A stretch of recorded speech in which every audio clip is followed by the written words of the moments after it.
હવે સોનું ખરીદવા માટે સોનીની દુકાને જવાની કે શુદ્ધતાની ચિંતા કરવાની કોઈ જરૂર નથી. જી હા, તમે બરાબર સાંભળ્યું. હવે તમે જેમ શેરબજારમાં શેર ખરીદો છો તેમજ માત્ર એક ક્લિક પર અસલી સોનું ખરીદી અને વેચી પણ શકશો. નેશનલ સ્ટોક એક્સચેન્જ એટલે કે NSE EGR એટલે કે ઇલેક્ટ્રોનિક ગોલ્ડ રિસીટની લાઈવ ટ્રેડિંગ શરૂ કરી દીધી છે. આ કોઈ સામાન્ય ડિજિટલ ગોલ્ડ નથી.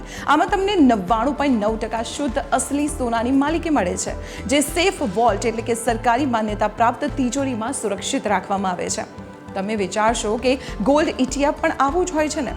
તો ના, ગોલ્ડ ETFમાં તમને ક્યારે ફિઝિકલ સોનું પાછું નથી મળતું, પરંતુ EGRમાં જો તમારે ભવિષ્યમાં અસલી સોનું ઘરે જોઈતું હોય તો તમારી ડિજિટલ હોલ્ડિંગને અસલી સોનાના બિસ્કિટમાં બદલાવી શકો છો. તો આના 3 સૌથી મોટા ફાયદા પણ છે. જી હા, પહેલો ફાયદો, વન નેશન વન પ્રાઇસ. હવે આખા દેશમાં સોનાનો એક જ પારદર્શક ભાવ રહેશે. અલગ અલગ શહેરોના જુદા ભાવનો ઝંઝટ ખતમ થઈ જશે. બીજો ફાયદો, ચોરીનો કોઈ ડર નહીં રહે. સોનું તમારા ડીમેટ ખાતામાં સુરક્ષિત રહેશે. અને ત્રીજો ફાયદો, નાનું રોકાણ. નાના રિટેલ રોકાણકારો પણ પોતાની ક્ષમતા મુજબ આમાં ટ્રેડિંગ કરી શકે છે. આખી સિસ્ટમ સેબીની દેખરેખ હેઠળ ચાલશે, એટલે કે ચિંતાની કોઈ જ વાત નથી. સોનામાં રોકાણ કરવાની આ નવી રીત તમને કેવી લાગી? કમેન્ટમાં ચોક્કસ જણાવજો અને તમારા મિત્રો સાથે આ રીલ જરૂર શેર કરજો. આવી જ મહત્વની અપડેટ્સ માટે જોતા રહો TV13 ગુજરાતીનું ડિજિટલ પ્લેટફોર્મ.